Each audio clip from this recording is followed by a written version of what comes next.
আজ বলবো আমার ছাদ বাগানে থাকা গোলাপ গাছগুলোকে নিয়ে। রিঙ্কু বর্মন ভাই আমাকে আবারও কমেন্ট করে জানিয়েছে, দিদি ভাই তোমার সকল গোলাপ গাছের একটা ভিডিও দেখতে চাই। গোলাপ গাছে একটু বেশি রোগ পোকার আক্রমণ ঘটে বলে গোলাপ গাছটা আমার কাছে একটু কষ্টসাধ্যকরই মনে হয় ছাদ বাগানে বাঁচিয়ে রাখা। তবে গোলাপ ফুল যে আমি ভালোবাসি না তা কিন্তু একদমই নয়। আমার ছাদ বাগানের বেশিরভাগ গোলাপ গাছ গিফট হিসেবে পাওয়া, তাও নিজের হাজব্যান্ডের কাছ থেকে। এই যে এই গোলাপ গাছটা দেখছো, এটা বিবাহ বার্ষিকীতে আমার হাজব্যান্ড আমায় গিফট করেছে।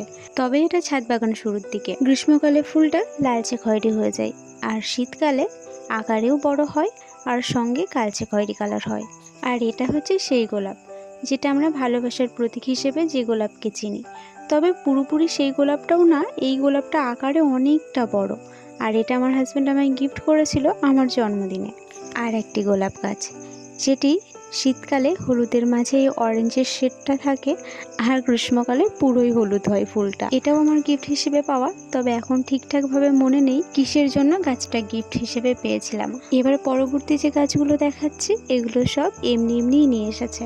এই গোলাপি গোলাপটা গ্রীষ্ম, বর্ষা, শীত সমস্ত ঋতুতে সমানভাবে ফুল দেয়। তবে শীত ঋতুতে এই ফুলের সাইজটা একটু বড় হয় আর কালারটা আরো সুন্দর বার হয়। আর এই যে একটা মিনি ভ্যারাইটি গোলাপ অরেঞ্জ কালারের, আর রয়েছে হাজারি গোলাপ। এরই মধ্যে কিছু গোলাপের কিন্তু সুন্দর সুগন্ধও রয়েছে। তো এই ছিল আমার ছাদ বাগানের গোলাপ গাছ।